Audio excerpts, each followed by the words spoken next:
Chappell has listed these women as her musical influences, and why do these all in their own way make sense?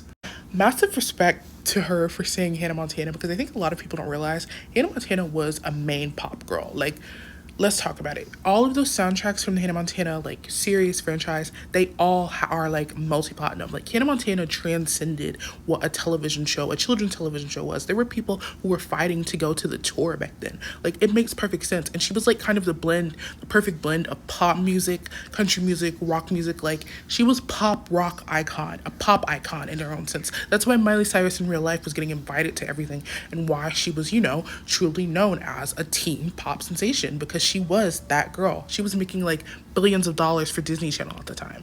Makes sense. Now, the next three make so much sense. Like, I feel like me and Chappell, we should have been best friends growing up.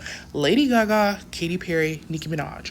All I have to say this, if you were a child during the 2000s and 2010s, you know what it was like being a Gaga fan, being a Perry fan, being a Nicki Minaj fan. Even if you weren't a fan, you remember how crazy those outfits were, how they're like different eras were: the Pink Friday, Roman Reloaded era, the Teenage Dream era, oh my god, Fame Monster. Like these women, when I tell you, like each of their individual aesthetics during the 2000s, 2010s, like you had to be there. And it's interesting because I really see Chappell as like, I understand like Katie and Nicki, obviously, like they are like two of the most influential of the 2010s.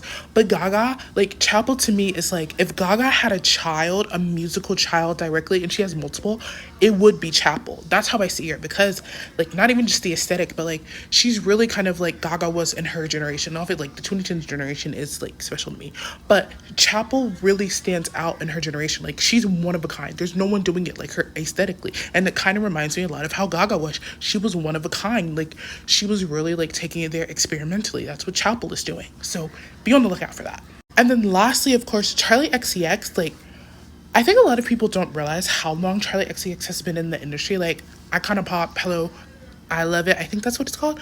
But like she's been songwriting for years, and she's been on Tumblr for years, MySpace, all of that. Like Charlie has been like at the forefront of hyperpop music and pop music in general. So this to me makes clear sense. And just to go back through all of these, Chappell, Roan, like girl, you are the next big thing. She is absolutely the next big thing. Like these are 5 different influences. Like I always see people say Lady Gaga, Katy, and Nicki, but to have it like all of these 5 women like here, and she said Hannah Montana for a reason, because it makes sense. Teen pop sensation, hello.